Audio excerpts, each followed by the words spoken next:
Every empire thinks it can delegate power without losing it. Rome thought the same.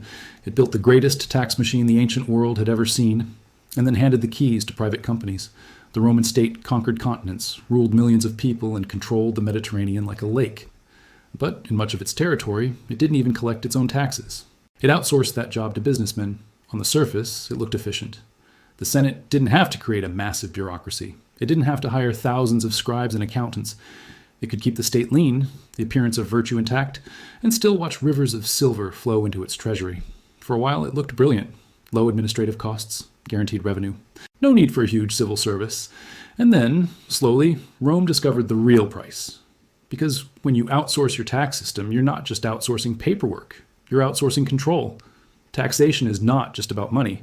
Taxation is the nervous system of the state. It's how power touches ordinary lives. Who shows up at your door demanding payment? Who decides how much you owe? Who has the power to ruin you if you refuse? That's not a technical question. That's the heart of politics. In a modern nation, at least in theory, that's supposed to be the government. Elected officials design the rules, public servants enforce them, and the money goes into public coffers. You might hate the taxman, but you know who he works for. In the Roman Republic, for a long time, that wasn't true. By the 2nd century BCE, Rome had exploded from a city-state into an empire. It ruled Spain, Greece, North Africa, Asia Minor. Its legions marched across 3 continents, but its administrative machinery was still that of a small city. A handful of magistrates, some temporary officials, a few scribes. For the scale of its power, Rome had a shockingly tiny state. The Senate didn't want a massive permanent bureaucracy. It didn't trust one. Senators feared that a large, entrenched core of state officials could become a power in their own right. They preferred a thin framework of magistrates and a thick layer of private arrangements. So they reached for an old tool, a tool that sounds disturbingly modern. They privatized the revenue stream. Here's how it worked. Imagine you're a wealthy Roman businessman in the late Republic. You belong to the equestrian order, the business class, rich but technically below the senatorial elite. You and your partners form a company, a societas publicanorum. These are some of the earliest recognizable corporations in history, joint stock enterprises with investors, managers, and government contracts. Every 5 years or so, the Roman state auctions off the taxes of a province. The right to collect customs dues, harbor fees, pasture taxes, even direct levies in some places. The Senate announces, who will pay us the highest guaranteed amount for the taxes of this region? You and rival companies assemble in Rome. You bid. Not on individual taxpayers, but on whole provinces. Asia, Sicily, Syria, Gaul. You promise the state a fixed annual sum, paid in advance or guaranteed by your consortium. Whoever promises the most wins. Once you win, you pay Rome up front. To the state, this looks great. It knows exactly how much money is coming in. It doesn't have to chase peasants in distant valleys.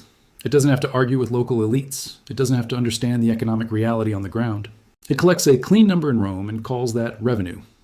From that point on, anything you can squeeze out of the province above what you bid is your profit. If you miscalculate and collect too little, that's your problem. If you collect far more, that's your upside. On paper, it's efficient. In practice, the incentives are brutal. The men who arrive in your town in Asia Minor or Syria to collect taxes are not civil servants on a fixed salary. They're agents of an investment vehicle. Their job is not to balance fairness and stability. Their job is to make the numbers work. They have shareholders in Rome expecting a return. They have investors who advanced capital to win the bid. They have rivals waiting to take their place at the next auction if they don't deliver. So they do what you would expect. They push. They interpret tax laws in their favor. They add fees. They charge interest on arrears. They bundle tax collection with money lending, turning unpaid taxes into private debts, then compounding those debts with charges that ordinary farmers can barely understand, much less contest. To the villagers, this isn't an abstract issue. It's the difference between keeping seed grain for next year or handing it over to a tax contractor. It's the difference between owning your land or losing it to a creditor. And the people doing this don't speak for the Senate. They speak for a partnership with offices on the Capitoline and investors in every Roman neighborhood. The Roman state capped its share of the revenue at the auction price. Everything beyond that was someone else's problem and someone else's profit. The Senate could say, we're not exploiting you, we've already been paid. The Publicani could say, it's just business. Everyone could wash their hands, except the people paying. Now zoom in on one of Rome's richest provinces, Asia in western Anatolia. In the 1st century BCE, this region became the showcase for how dangerous tax outsourcing could be. The taxes of Asia were so lucrative that Publicani outbid one another to absurd levels. They promised enormous sums to the Roman treasury, assuming they could claw even more out of the locals. They then unleashed a wave of fiscal violence, not literal legions, but something in some ways more suffocating: ledgers, contracts, and interest rates. If a city was late paying its quota, the contractors would declare it in arrears and pile on interest. If farmers couldn't pay in full, they'd borrow from the same people collecting the taxes. The line between public obligation and private debt blurred into nothing. Governors, who were supposed to supervise the provinces, often found themselves either cooperating with the Publicani or fighting them. The governors had military and legal authority, but the tax companies had money, connections, and friends in the Senate. So what happens when the man with the sword and the man with the purse disagree? You already know the answer. They make a deal, or one of them is destroyed. There's a reason Roman law spends so much energy on repetunde cases, prosecutions of officials and contractors for extortion in the provinces. There's a reason Cicero, in his speeches, alternates between defending provincial communities and courting the equestrian class. Everyone knew what was happening. The system was common knowledge, but it was also profitable knowledge.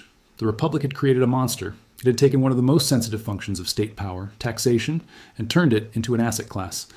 In the provinces, the face of Rome was not a magistrate with a public mandate, but a contractor with a revenue target. The people being squeezed had no representation in Rome. They couldn't vote. They had no leverage. Their only options were to accept, to flee, or to revolt. In Rome, meanwhile, a new power center was growing. The Publicani and their societies became immensely wealthy. They were usually equestrians, not senators. Senators, by law, were barred from certain kinds of direct business, but nothing prevented them from investing quietly through intermediaries, or from using their influence to protect friendly tax companies. So, when provincial delegations arrived in the capital, complaining about abuses, whom did they face?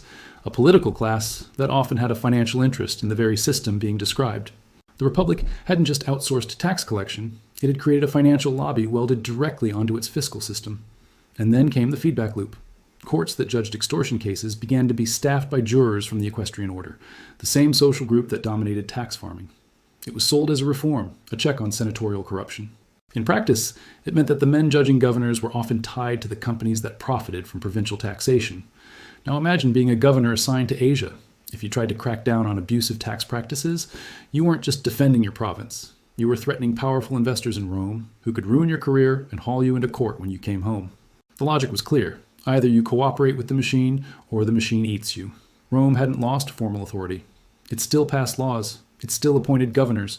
It still sent legions. On parchment, the state remained supreme. But in the day-to-day reality of tax collection, Rome no longer governed alone. It governed through the interests of those who owned its tax streams. At first, this arrangement brought in immense revenue, especially as Rome conquered new territories. Victorious generals paraded treasure through the streets. The public treasury swelled. The Roman elite told itself a comforting story. The system works, the provinces can bear it, the gods favor us. But exploitation has a half-life.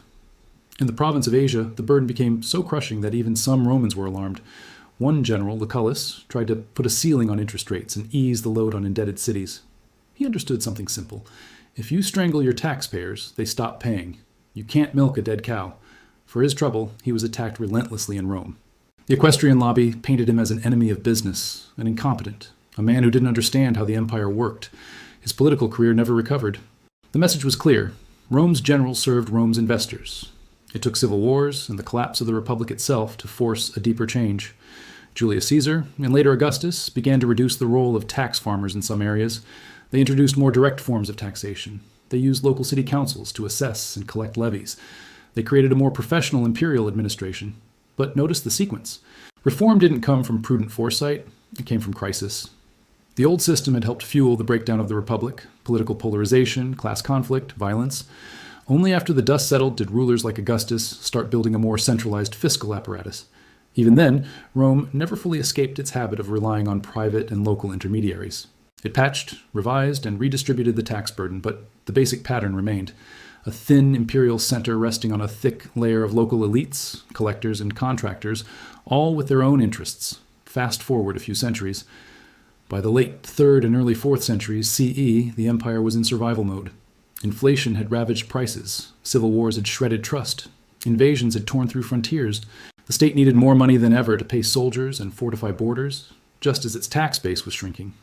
Emperors like Diocletian and Constantine responded with sweeping reforms. They reorganized the empire into new administrative units.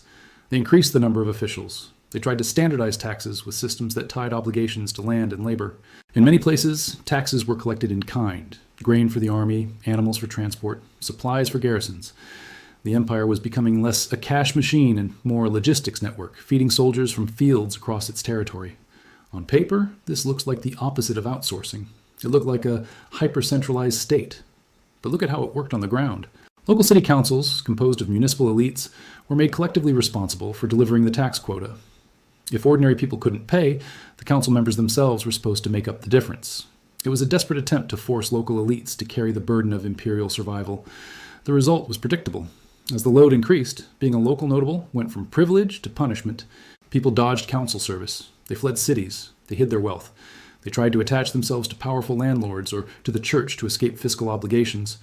The empire, which had once outsourced taxation to avoid building a heavy state, now found itself with a heavy state that people were actively running away from.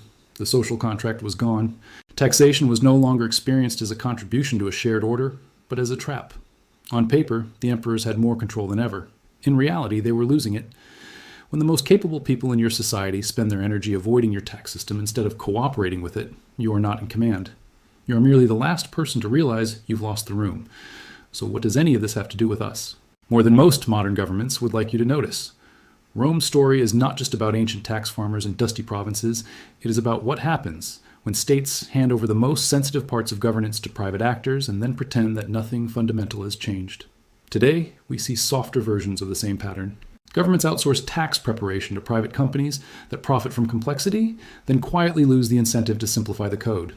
They hire private collection agencies to pursue public debts, then claim their hands are clean when the tactics turn aggressive. They sign decades-long contracts with infrastructure companies, turning toll roads, parking meters, and utilities into captive revenue streams for investors, far beyond the horizon of any election. Financial markets buy and sell government bonds, effectively disciplining states through interest rates and credit ratings. Elected officials learn quickly which policies spook the markets and which ones don't. They discover that some decisions are impossible, not because voters dislike them, but because bondholders do. It's more polite than a publican demanding grain at your door. But the logic is familiar. The state says, we don't have the capacity, let the experts handle it. The experts build systems that serve their incentives. The public grows distant from the actual centers of fiscal power. In the Roman Republic, the taxpayer in Asia shouting at a publican couldn't reach the Senate. The Senate had already been paid. Today, the citizen arguing with a call center operator or a collections agent is rarely speaking to anyone who can change the rules. The decision was made somewhere else long ago by people who will never have to face them. The reality that Rome teaches us is harsh.